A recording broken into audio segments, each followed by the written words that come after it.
أعوذ بالله من الشيطان الرجيم. بسم الله الرحمن الرحيم. الحمد لله رب العالمين الرحمن الرحيم مالك يوم الدين إياك نعبد وإياك نستعين. اهدنا الصراط المستقيم صراط الذين أنعمت عليهم غير المغضوب عليهم ولا الضالين.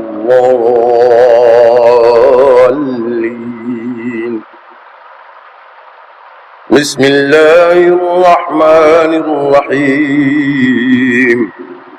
ألف لام ميم.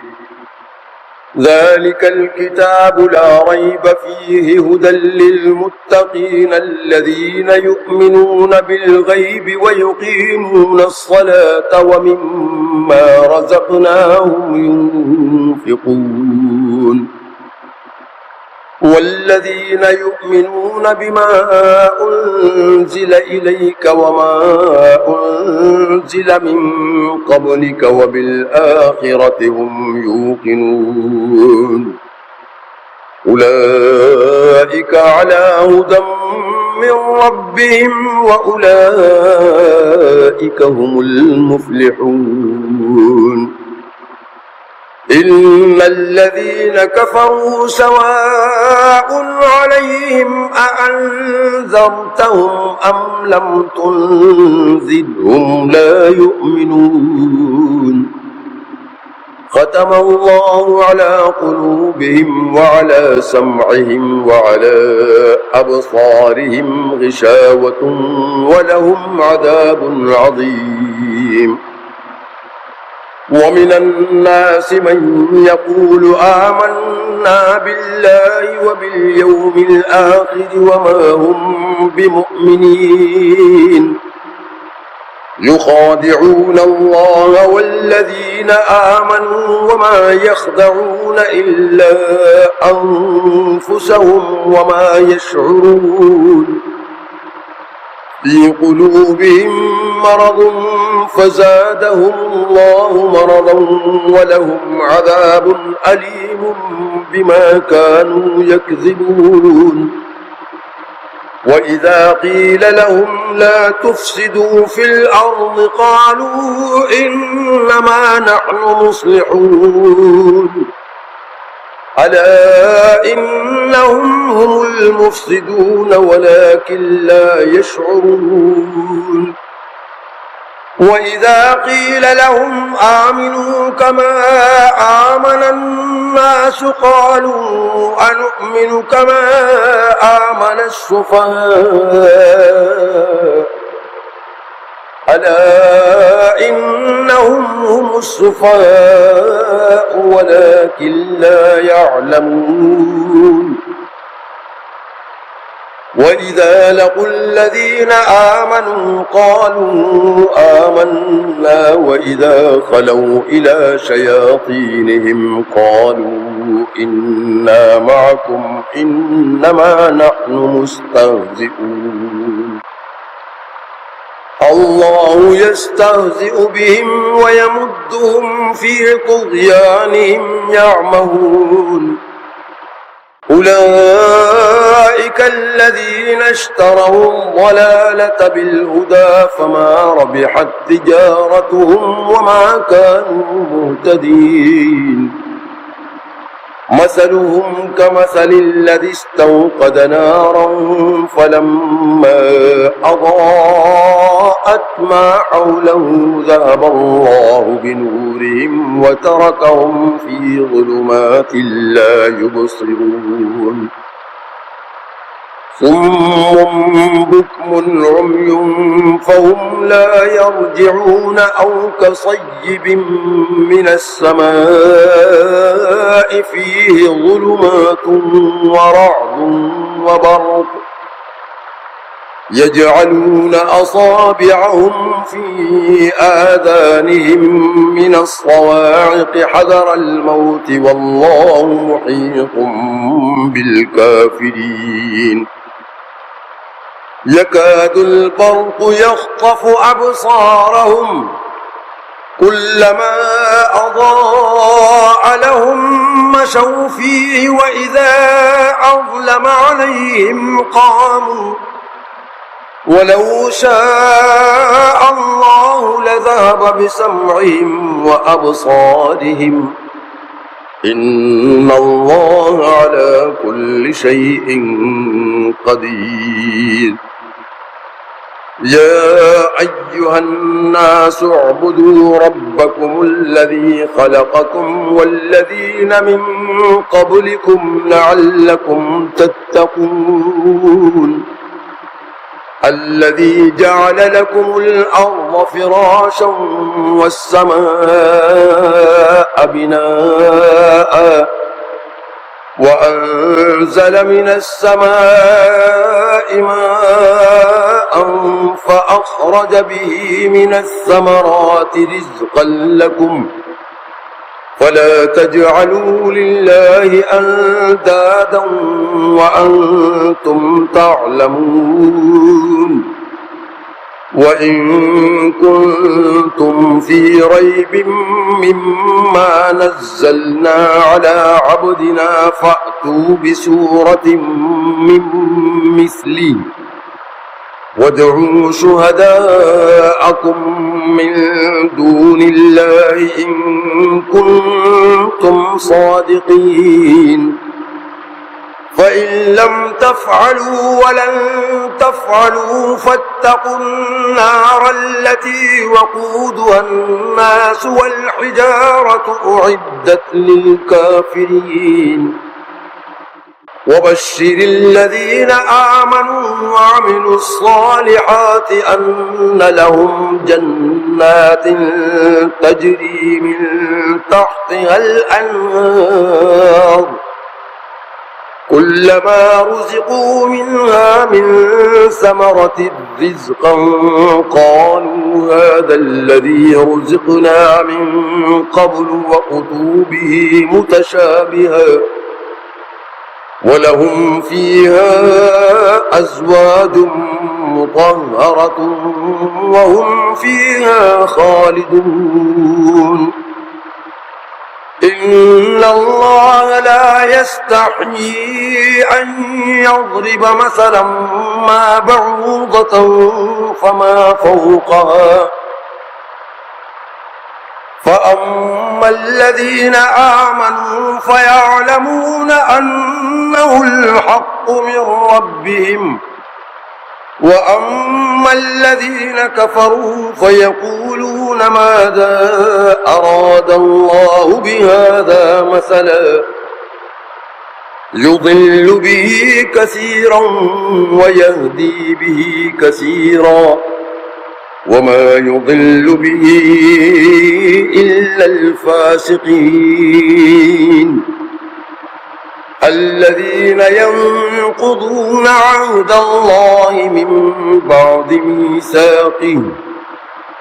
ويقطعون ما أمر الله به أن يوصل ويفسدون في الأرض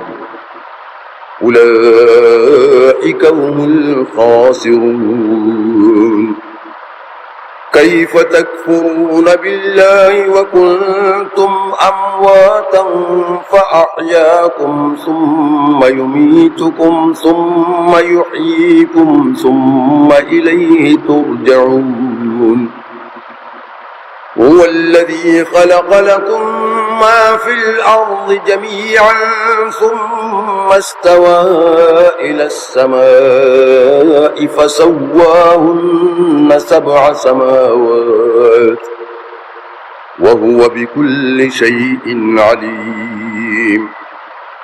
وإذ قال ربك للملائكة إني جاعل في الأرض خليفة قالوا أتجعل فيها من يفسد فيها ويسفك الدماء ونحن نسبح بحمدك ونقدس لك قال إني أعلم ما لا تعلمون وعلم آدم الأسماء كلها ثم عرضهم على الملائكة فقال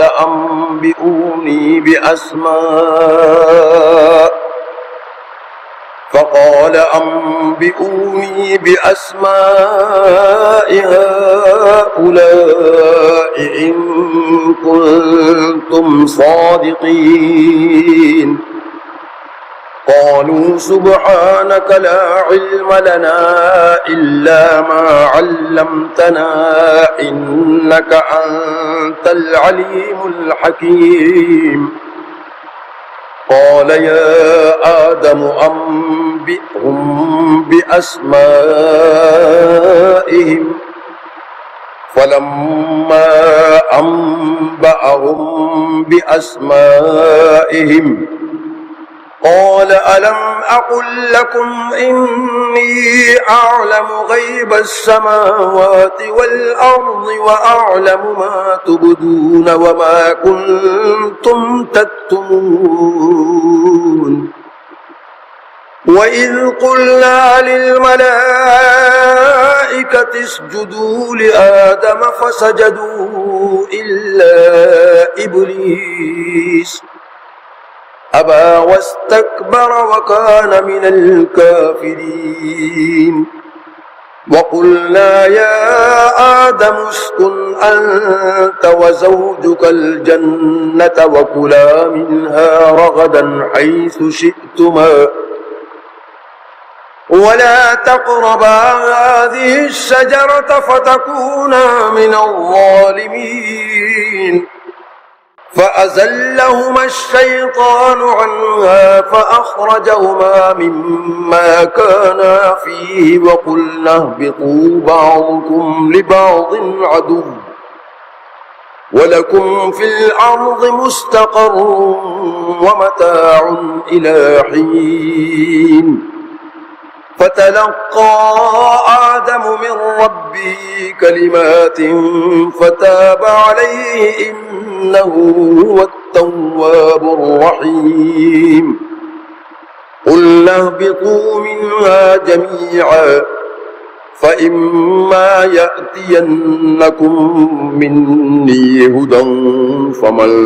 تبع هداي فلا خوف عليهم ولا هم يحزنون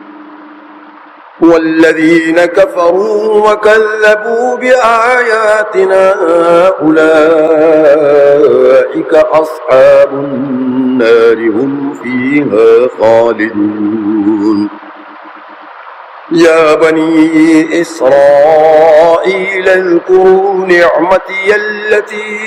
أنعمت عليكم وأوفوا بعهدي أوف بعهدكم وإياي فارهبون وآمنوا بما أنزلت مصدقا لما معكم ولا تكونوا أول كافر به ولا تشتروا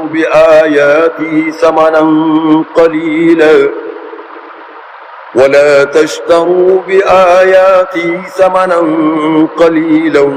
وإياي فاتقون ولا تلبسوا الحق بالباطل وتكتموا الحق وأنتم تعلمون وأقيموا الصلاة وآتوا الزكاة واركعوا مع الراكعين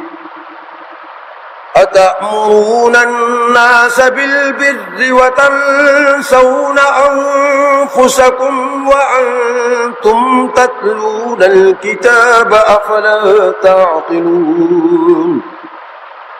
واستعينوا بالصبر والصلاة وإنها لكبيرة إلا على الخاشعين الذين يظنون أنهم ملاقو ربهم وأنهم إليه راجعون. يا بني إسرائيل اذكروا نعمتي التي أنعمت عليكم وأني فضلتكم على العالمين. واتقوا يوما لا تجزي نفس عن نفس شيئا ولا يقبل منها شفاعة ولا يؤخذ منها عدل ولا هم ينصرون.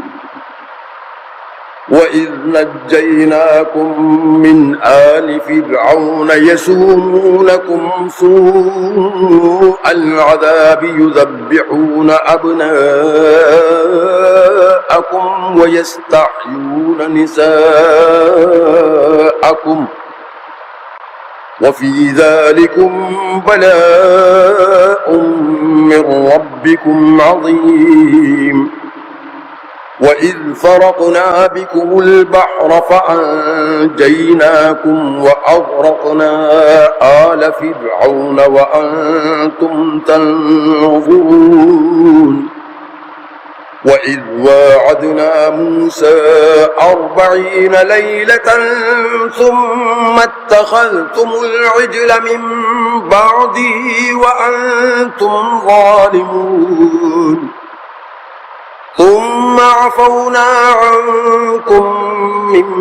بعد ذلك لعلكم تشكرون. وإذ آتينا موسى الكتاب والفرقان لعلكم تهتدون.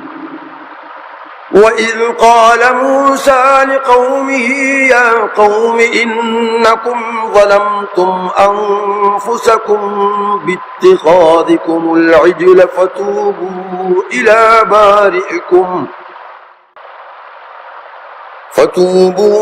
إلى بارئكم فاقتلوا أنفسكم ذلكم خير لكم عند بارئكم فتاب عليكم إنه هو التواب الرحيم.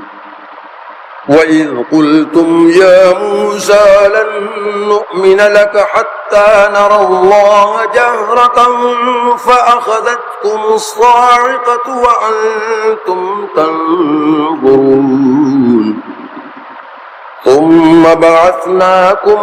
من بعد موتكم لعلكم تشكرون. وظللنا عليكم الغمام وأنزلنا عليكم المن والسلوى كلوا من طيبات ما رزقناكم وما ظلمونا ولكن كانوا أنفسهم يظلمون. وإذ قلنا ادخلوا هذه القرية فكلوا منها حيث شئتم رغدا وادخلوا الباب سجدا وقولوا حطة نغفر لكم خطاياكم وسنزيد المحسنين. فبدل الذين ظلموا قولا غير الذي قيل لهم فأنزلنا على الذين ظلموا رجزا من السماء بما كانوا يفسقون. وإذ استسقى موسى لقومه فقل اضرب بعصاك الحجر فانفجرت منه 12 عينا قد علم كل أناس مشربهم كلوا واشربوا من رزق الله ولا تعثوا في الأرض مفسدين. وإذ قلتم يا موسى لن نصبر على طعام واحد فادع لنا ربك يخرج لنا مما تنبت الأرض من مما تنبت الأرض من بقلها وقثائها وفومها وعدسها وبصلها قال أتستبدلون الذي هو أدنى بالذي هو خير اهبطوا مصرا فإن لكم ما سألتم وضربت عليهم الذلة والمسكنة وباءوا بغضب من الله ذلك بأنهم كانوا يكفرون بآيات الله ويقتلون النبيين بغير الحق ذلك بما عصوا وكانوا يعتدون إن الذين آمنوا والذين هادوا والنصارى والصابئين من آمن بالله واليوم الآخر وعمل صالحا فلهم أجرهم عند ربهم ولا خوف عليهم ولا هم يحزنون وإذ أخذنا ميثاقكم ورفعنا فوقكم الطور خذوا ما آتيناكم بقوة واذكروا ما فيه لعلكم تتقون ثم توليتم من بعد ذلك فلولا فضل الله عليكم ورحمته لكنتم من الخاسرين ولقد علمتم الذين اعتدوا منكم في السبت فقلنا لهم كونوا قردة خاسئين فجعلناها نكالا لما بين يديها وما خلفها وموعظة للمتقين وإذ قال موسى لقومه إن الله يأمركم أن تذبحوا بقرة قالوا أتتخذنا هزوا قال أعوذ بالله أن أكون من الجاهلين قالوا ادع لنا ربك يبين لنا ما هي قال إنه يقول إنها بقرة لا فارض ولا بكر عوان بين ذلك فافعلوا ما تؤمرون قالوا ادع لنا ربك يبين لنا ما لونها قال إنه يقول إنها بقرة صفراء فاقع لونها تسر الناظرين قالوا ادع لنا ربك يبين لنا ما هي إن البقرة شابه علينا وإنا إن شاء الله لمهتدون قال إنه يقول إنها بقرة لا ذلول تثير الأرض ولا تسقي الحرث مسلمة لا شية فيها قالوا الآن جئت بالحق فذبحوها وما كادوا يفعلون وإذ قتلتم نفسا فادارأتم فيها والله مخرج ما كنتم تكتمون فقلنا اضربوه ببعضها كذلك يحيي الله الموتى ويريكم آياته لعلكم تعقلون ثم قست قلوبكم من بعد ذلك فهي كالحجارة أو أشد قسوة وإن من الحجارة لما يتفجر منه الأنهار وإن منها لما يشقق فيخرج منه الماء وإن منها لما يهبط من خشية الله وما الله بغافل عما تعملون أفتطمعون أن يؤمنوا لكم وقد كان فريق منهم يسمعون كلام الله ثم يحرفونه من بعد ما عقلوه وهم يعلمون وإذا لقوا الذين آمنوا قالوا آمنا وإذا خلا بعضهم إلى بعض قالوا أتحدثونهم بما فتح الله عليكم ليحاجوكم به عند ربكم أفلا تعقلون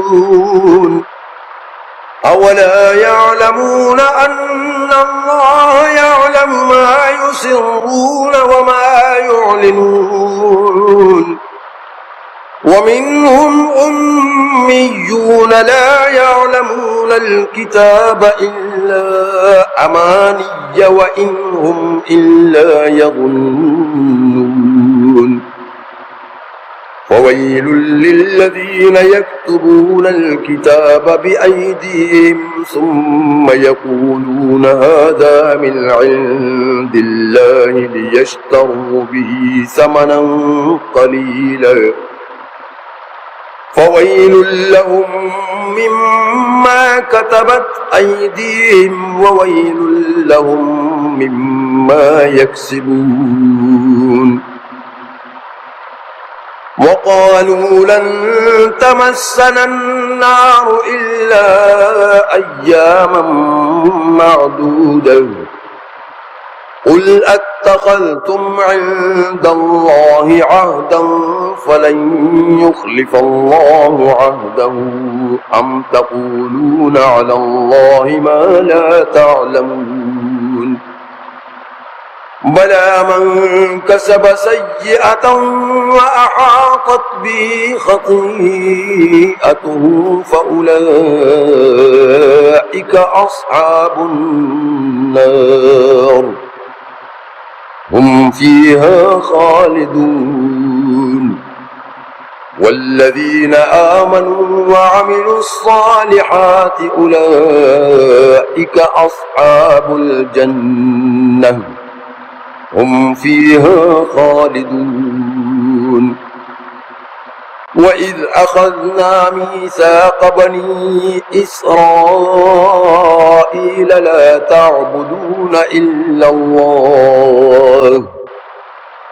وبالوالدين إحسانا وذي القربى واليتامى والمساكين وقولوا للناس حسنا وأقيموا الصلاة وآتوا الزكاة ثم توليتم إلا قليلا منكم وأنتم معرضون وإذ أخذنا ميثاقكم لا تسفكون دماءكم ولا تخرجون أنفسكم من دياركم ثم أقررتم وأنتم تشهدون ثم أنتم هؤلاء تقتلون أنفسكم وتخرجون فريقا منكم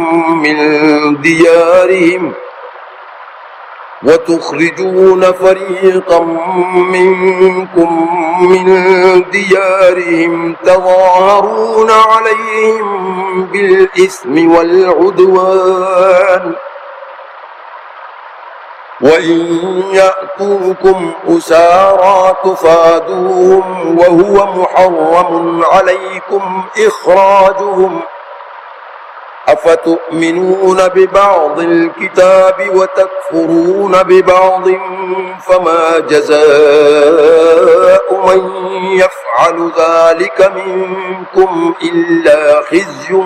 في الحياة الدنيا ويوم القيامة يردون إلى أشد العذاب وما الله بغافل عما تعملون أولئك الذين اشتروا الحياة الدنيا بالآخرة فلا يخفف عنهم العذاب ولا هم ينصرون ولقد آتينا موسى الكتاب وقفينا من بعده بالرسل وآتينا عيسى ابن مريم البينات وأيدناه بروح القدس أفكلما جاءكم رسول بما لا تهوى أنفسكم استكبرتم ففريقا كذبتم وفريقا تقتلون وقالوا قلوبنا غلف بل لعنهم الله بكفرهم فقليلا ما يؤمنون ولما جاءهم كتاب من عند الله مصدق لما معهم وكانوا من قبل يستفتحون على الذين كفروا فلما جاءهم ما عرفوا كفروا به فلعنة الله على الكافرين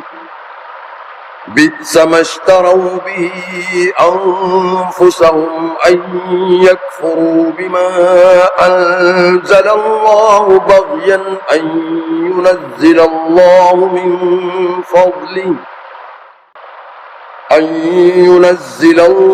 من فضله على من يشاء من عباده فباءوا بغضب على غضب وللكافرين عذاب مهين وإذا قيل لهم آمنوا بما أنزل الله قالوا نؤمن بما أنزل علينا ويكفرون بما وراءه وهو الحق مصدقا لما معهم قل فلم تقتلون أنبياء الله من قبل إن كنتم مؤمنين ولقد جاءكم موسى بالبينات ثم اتخذتم العجل من بعده وأنتم ظالمون وإذ أخذنا ميثاقكم ورفعنا فوقكم الطور خذوا ما آتيناكم بقوة واسمعوا قالوا سمعنا وعصينا وأشربوا في قلوبهم العجل بكفرهم قل بئس ما يأمركم به إيمانكم إن كنتم مؤمنين قل إن كانت لكم الدار الآخرة عند الله خالصة من دون الناس فتمنوا الموت إن كنتم صادقين ولن يتمنوه أبدا بما قدمت أيديهم والله عليم بالظالمين ولتجدنهم أحرص الناس على آيات ومن الذين أشركوا يود أحدهم لو يعمر 1000 سنة وما هو بمزحزحه من العذاب أن يعمر والله بصير بما يعملون قل من كان عدوا لجبريل فإنه نزله على قلبك بإذن الله مصدقا لما بين يديه وهدى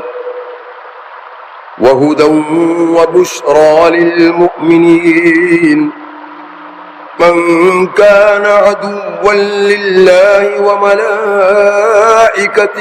ورسله وجبريل وميكال فإن الله عدو للكافرين ولقد أنزلنا إليك آيات بينات وما يكفر بها إلا الفاسقون أو كلما عاهدوا عهدا نبذه فريق منهم بل أكثرهم لا يؤمنون ولما جاءهم رسول من عند الله مصدق لما معهم نبذ فريق من الذين أوتوا كتاب الله وراء ظهورهم كأنهم لا يعلمون واتبعوا ما تتلو الشياطين على ملك سليمان وما كفر سليمان ولكن الشياطين كفروا يعلمون الناس السحر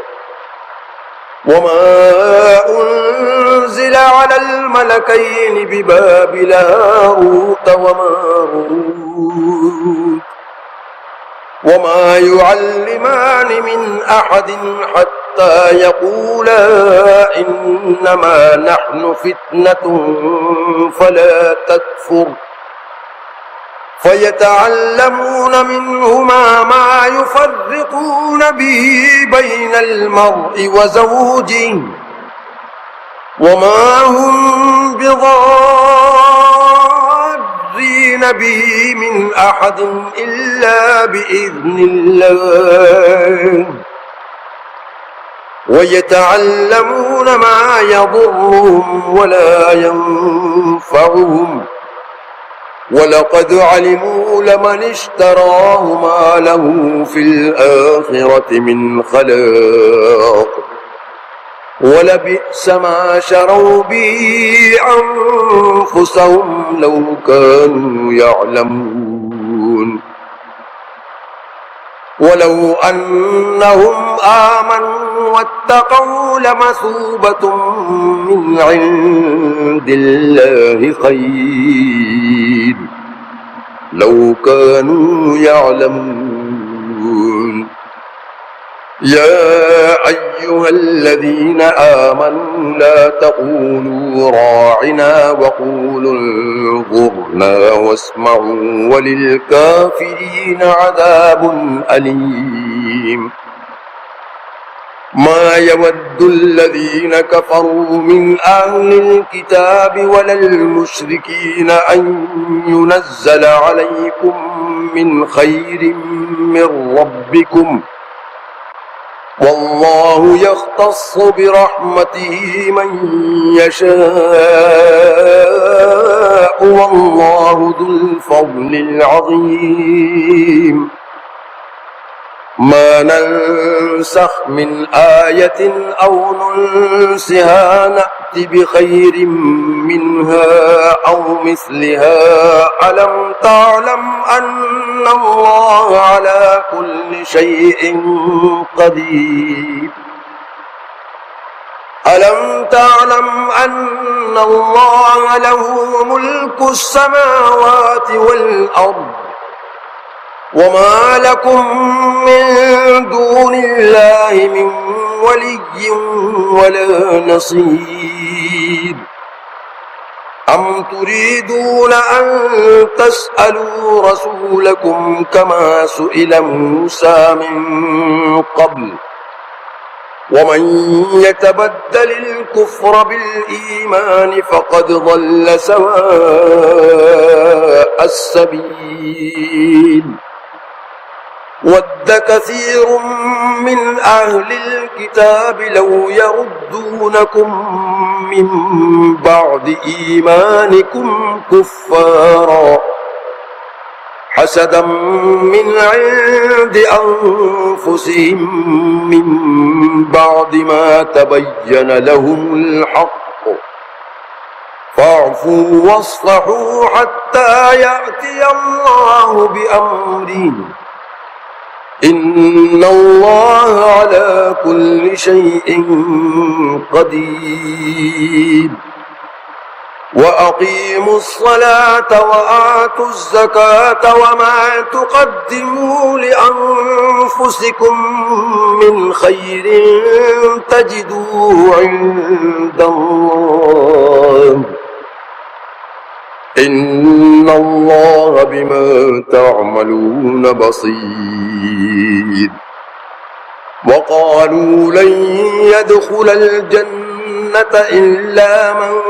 كان هودا أو نصارى تلك أمانيهم قل هاتوا برهانكم إن كنتم صادقين بلى من أسلم وجهه لله وهو محسن فله أجره عند ربه ولا خوف عليهم ولا هم يحزنون وقالت اليهود ليست النصارى على شيء وقالت النصارى ليست اليهود على شيء وهم يتلون الكتاب كذلك قال الذين لا يعلمون مثل قولهم فالله يحكم بينهم يوم القيامة فيما كانوا فيه يختلفون ومن أظلم ممن منع مساجد الله أن يذكر فيها اسمه وسعى في خرابها أولئك ما كان لهم أن يدخلوها إلا خائفين لهم في الدنيا خزي ولهم في الآخرة عذاب عظيم ولله المشرق والمغرب فأينما تولوا فثم وجه الله إن الله واسع عليم وقالوا اتخذ الله ولدا سبحانه بل له ما في السماوات والأرض كل له قانتون بديع السماوات والأرض وإذا قضى أمرا فإنما يقول له كن فيكون وقال الذين لا يعلمون لولا يكلمنا الله أو تأتينا آية كذلك قال الذين من قبلهم مثل قولهم تشابهت قلوبهم قد بينا الآيات لقوم يوقنون إنا أرسلناك بالحق بشيرا ونذيرا ولا تسأل عن أصحاب الجحيم ولن ترضى عنك اليهود ولا النصارى حتى تتبع ملتهم قل إن هدى الله هو الهدى ولئن اتبعت أهواءهم بعد الذي جاءك من العلم ما لك من الله من ولي ولا نصير الذين آتيناهم الكتاب يتلونه حق تلاوته أولئك يؤمنون به ومن